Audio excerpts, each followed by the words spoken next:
Bonjour et bienvenue sur la chaîne. Aujourd'hui, on va faire les énergies pour la semaine du 17 mai 2022.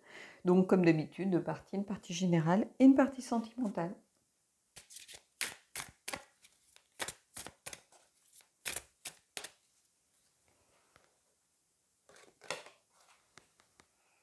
La modération.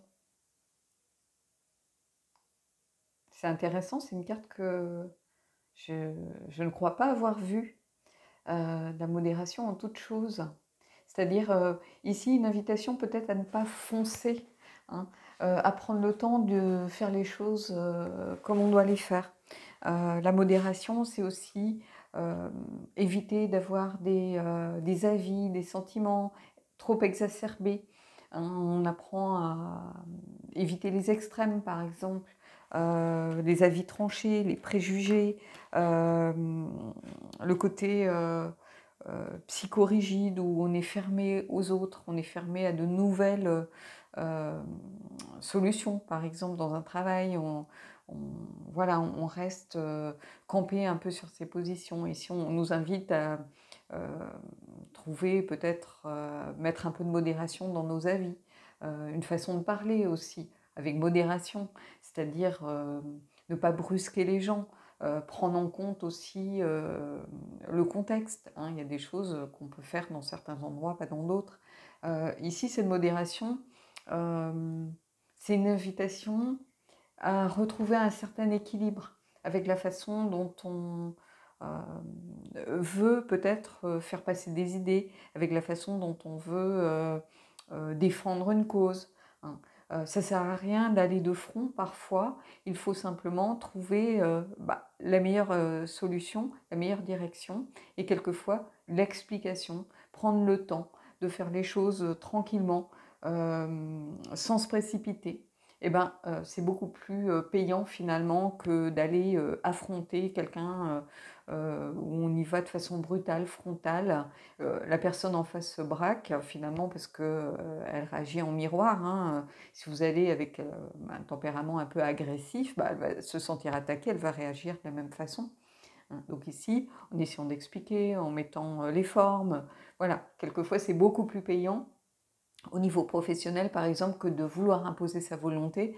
Alors oui, on va peut-être y arriver, mais est-ce qu'on pourra compter par la suite sur cette personne vraiment? Pas sûr. Elle aura en souvenir la façon dont vous vous êtes comporté avec elle, que ce soit un fournisseur, que ce soit un collègue, que ce soit... Voilà. Donc oui, c'est du court terme. Si vous voulez, la modération permet d'exister beaucoup plus sur le long terme, hein. Et c'est comme ça qu'il faut le prendre. Et dans le couple, on le verra, la modération, quelquefois, ça a du bon aussi, hein, savoir se temporiser, hein, savoir se modérer, savoir prendre du temps justement pour éviter de se précipiter et de retomber un petit peu dans ses travers. Donc là, on va aller prendre des cartes du tarot. On va voir, j'ai pris le Mystical Moments, on va voir un peu ce qui ressort de tout ça. Alors, on va prendre 3 cartes.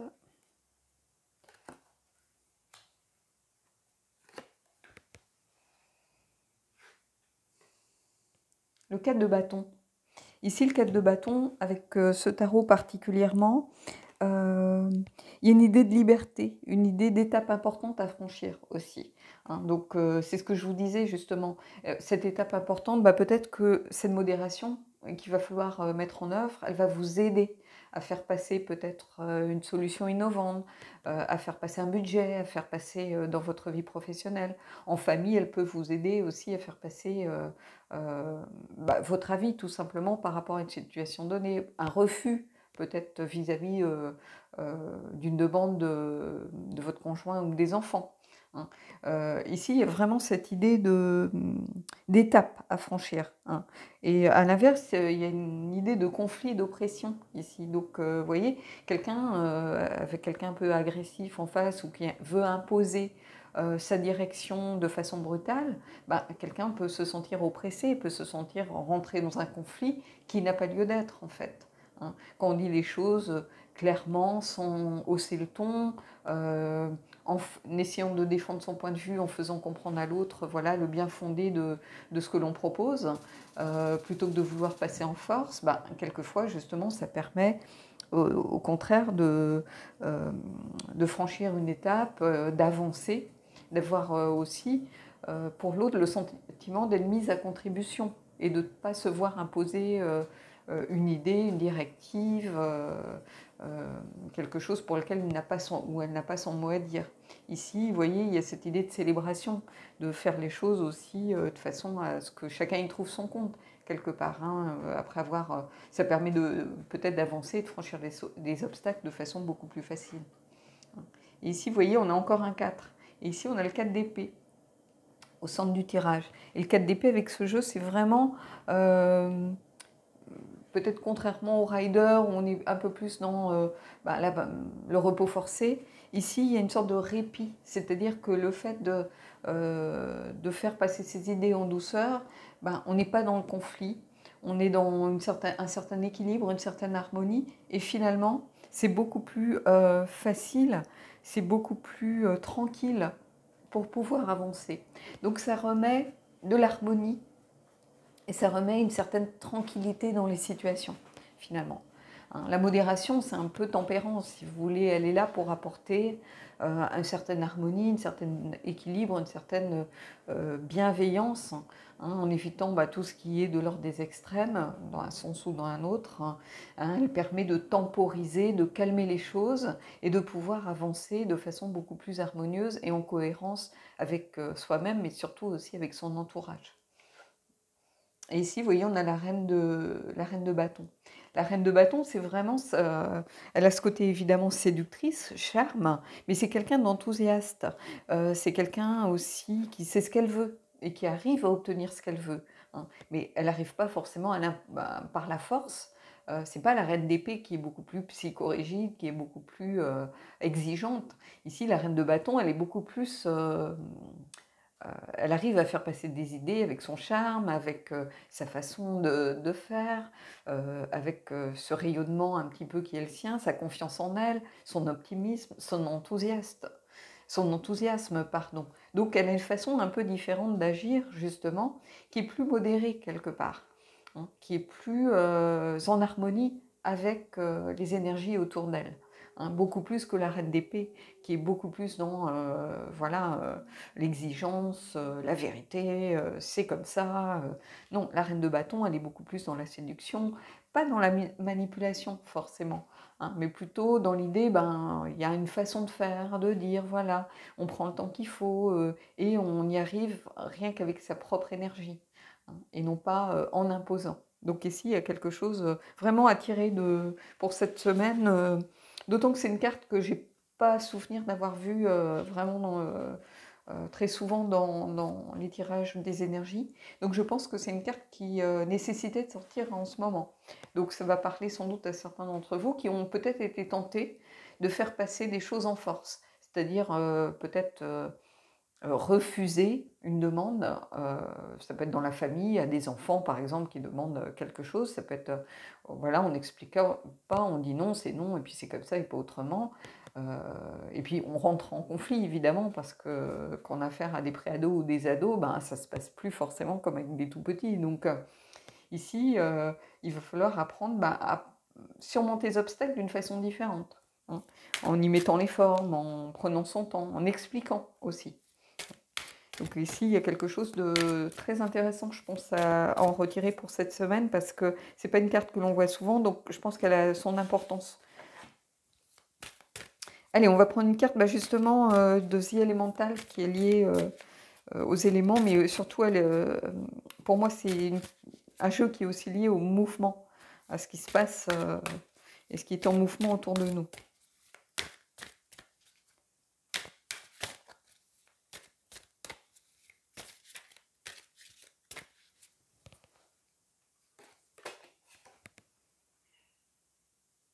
Ici, on a la puissance du volcan, des volcans. Donc ici, ça nous met un petit peu en garde de faire attention à cette énergie un peu destructrice des volcans. C'est-à-dire que quand parfois c'est nécessaire, cette énergie vraiment indomptable finalement. On ne peut pas freiner cette lave qui bouillonne et qui explose. Et là, au contraire, on nous dit de faire attention, justement. Euh, c'est un petit peu une mise en garde, un conseil en disant, ben, voilà, vouloir passer en force comme peut le faire la lave, ou essayer d'avancer coûte que coûte, sans trop se préoccuper des obstacles devant soi, eh bien, voilà, c'est ce que je vous disais, ça peut créer du chaos, ça peut créer des difficultés. Alors, parfois, c'est nécessaire, et d'autres fois, et si on vous dit non, justement, il faut faire attention à ne pas rentrer dans ces énergies très volcaniques, euh, très intenses. Hein. Ici, au contraire, on a besoin un petit peu plus, justement, d'apaisement, en réalité. Donc, on nous dit de faire attention à ne pas rentrer dans ce genre d'énergie, ici. Donc il va falloir faire attention à savoir un petit peu se canaliser et à savoir dompter un petit peu tout cette lave, ce bouillonnement prêt à sortir. C'est pas toujours facile, mais ici il va falloir apprendre justement à temporiser un petit peu. Allez, je vais mettre en pause et puis on va aller voir pour la partie sentimentale. Alors, la partie sentimentale, bah, la modération, elle est d'actualité hein, dans une relation aussi parfois. Hein. Ne pas prendre ne pas prendre de décision hâtive, par exemple, ou sous l'impulsion de l'ego, de la fierté, de la colère, de la rancœur. Essayer de comprendre le pourquoi du comment, essayer aussi euh, voilà, de laisser un peu le temps faire son effet. C'est-à-dire, la colère n'est pas très bonne conseillère. Quand on est en conflit dans une relation, bah, quelquefois les noms d'oiseaux sortent, mais une fois qu'ils sont sortis, on ne peut pas rattraper les mots. Hein. L'autre les a entendus, c'est trop tard. Hein. Donc des fois, il faut mieux réussir à se modérer, à temporiser, réfléchir et puis dire des choses construites qui permettent d'avancer et non pas sous le coup de la colère, sous le coup de l'impulsivité. Donc, la modération, ici, ça peut être dans un sens, euh, comme je viens de le décrire, où on peut être en conflit pour une raison ou une autre, en dispute, peu importe. Ça peut être aussi la modération pour se lancer dans une relation. Hein. Peut-être que d'habitude, on a tendance à se précipiter, à mettre la charrue avant les bœufs. On se voit déjà marié alors qu'il ne s'est encore rien passé. On se projette dans quelque chose alors qu'il n'y a aucun signe, par exemple, qu'on connaît à peine la personne, qu'on ne sait pas forcément comment il envisage l'avenir, comment il envisage une relation, hein, quelles sont ses valeurs, et on se précipite déjà.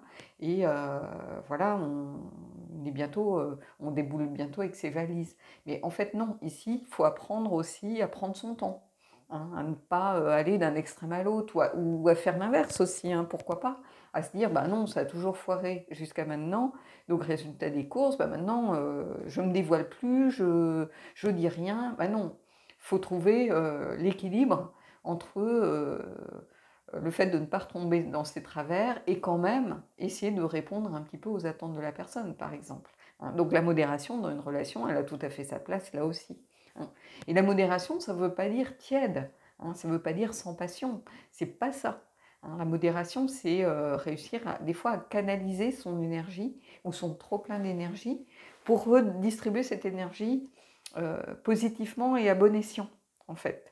Hein, c'est un peu comme ça, moi, que je le ressens.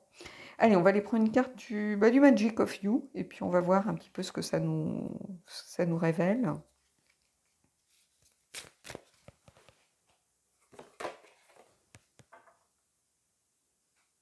Alors, on a Flashover. Tout est dans votre tête. Bah, c'est un peu ce que je vous disais, hein. Quelquefois on réagit sous l'effet de la colère, on se fait des films tout seul, et voilà, ça sort, on dit des choses, ou on se précipite parce qu'on s'imagine déjà un scénario qui est son propre scénario et sa propre vérité, hein, qui n'est pas forcément celle de la personne en face. Et voilà, donc on se calque sur ce qu'on a dans la tête en pensant que c'est la vérité et la seule vérité. Mais non, en fait, chacun a sa propre vérité par rapport aux circonstances, par rapport à une éducation, par rapport à plein de choses. Donc ici, bah, la modération, c'est savoir prendre le temps de poser les pour et les contre. Hein, et de ne pas voilà, se précipiter parce que bah, on a décidé que c'était comme ça. Hein, donc tout est dans votre tête. Bah oui, faire attention justement au scénario un peu qu'on a échafaudé sans savoir si bah, c'est en prise avec la réalité, par exemple. on va aller prendre le tarot. J'ai pris le H tarot pour voir un petit peu ce que ça nous raconte.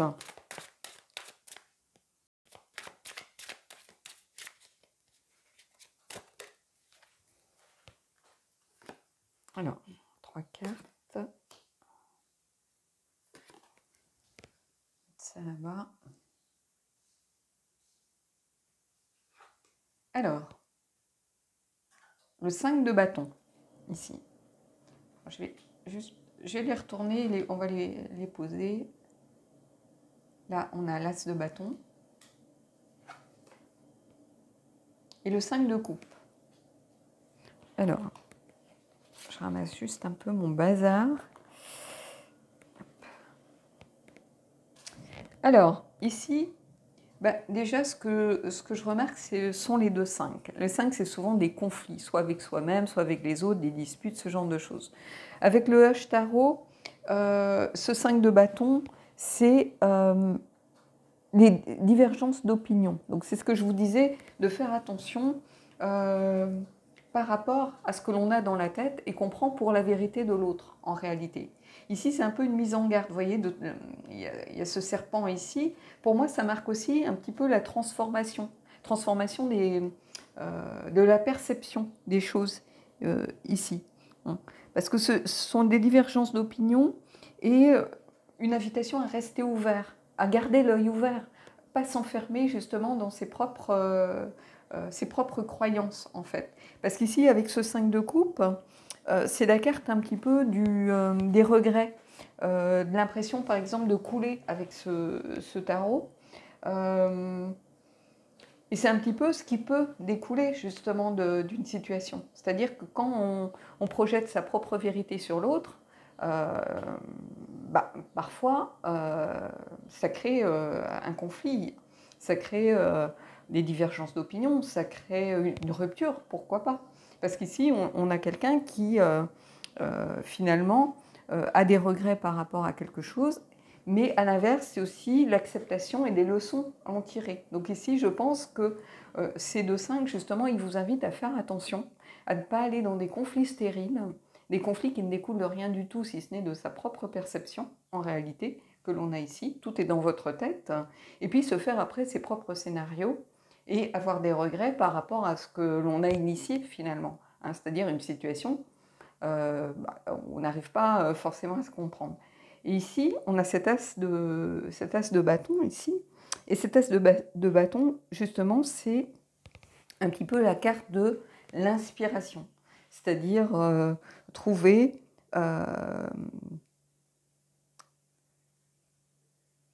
l'envie de débuter vraiment quelque chose. C'est vraiment l'envie, c'est l'étincelle de départ ici. C'est réussir à avoir une certaine vision de ce que l'on veut et de ce que l'on souhaite.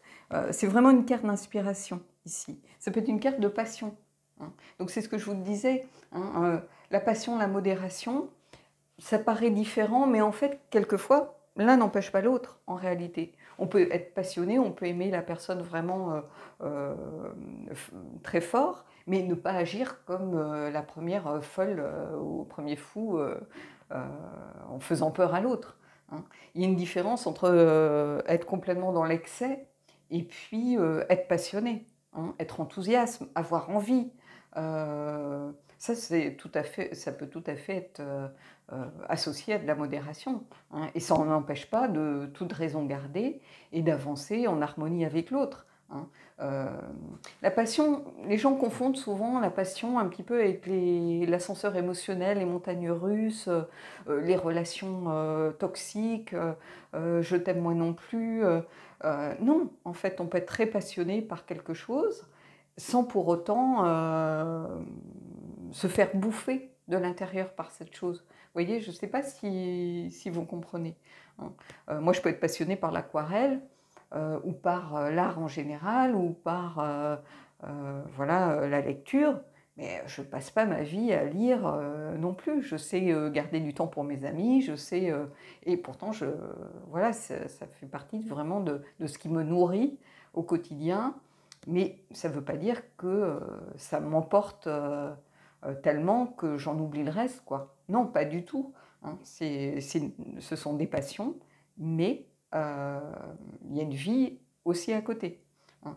Parce que sinon, vous pouvez rentrer justement dans cette carte des regrets, d'avoir l'impression d'être passé à côté de quelque chose, d'avoir l'impression finalement d'avoir raté le coche. Parce que cette personne, elle a elle aussi sa vérité, mais elle peut aussi se dire mais qu'elle n'a pas envie de quelqu'un voilà, qui soit dans l'excès continu. Les excès, ça peut être très sympa, mais si c'est une manière de fonctionner 24 heures sur 24, ça devient épuisant. Et pour vous, et pour la personne en face surtout. Donc ça ne dure qu'un temps, généralement. C'est un petit peu comme une allumette, si vous voulez. Ça s'embrasse très vite, mais ça ne dure pas très longtemps. Et ici, on vous dit, faites attention justement à ça. Parce qu'ici, c'est une carte d'envie. Donc il y a vraiment pourtant, dans la relation, il y a vraiment l'envie d'aller de l'avant, d'avancer. C'est une carte d'inspiration aussi, donc c'est une très belle carte qui est au centre. Et on vous dit attention aux 5, à ne pas rentrer justement dans sa propre vérité ou dans ses propres excès, dans ses propres schémas un petit peu destructeurs de fonctionner. Donc on vous dit sinon vous allez vers ce 5 de coupe qui est aussi la carte qui met souvent la carte du deuil d'une fin de relation par exemple ou des regrets par rapport à une situation. Parce qu'ici vous avez vous voyez ce 5 de bâton ici qui est vraiment les divergences d'opinion et puis une invitation à garder, à être ouvert aux aspirations aussi de l'autre évidemment. Donc ici, c'est une petite mise en garde. On vous dit faites attention de ne pas tomber dans vos travers ou de ne pas aller vers les excès. Donc cette carte de modération, je pense qu'elle est ici aussi importante. Allez, on va aller prendre une carte de la lunologie, on prendra une carte des anges et puis on terminera là-dessus.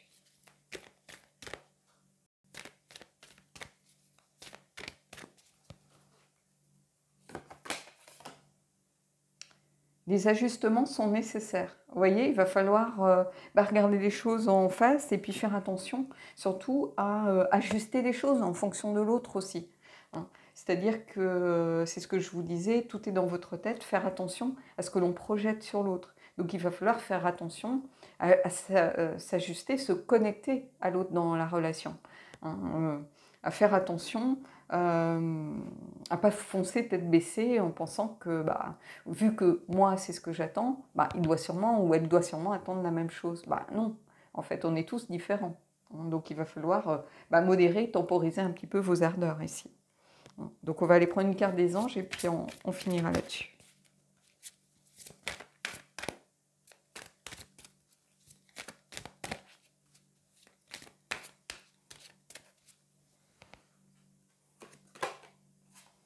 Alors, réconciliation. Une personne du passé revient dans votre vie. Donc ça va peut-être parler à certains d'entre vous ici.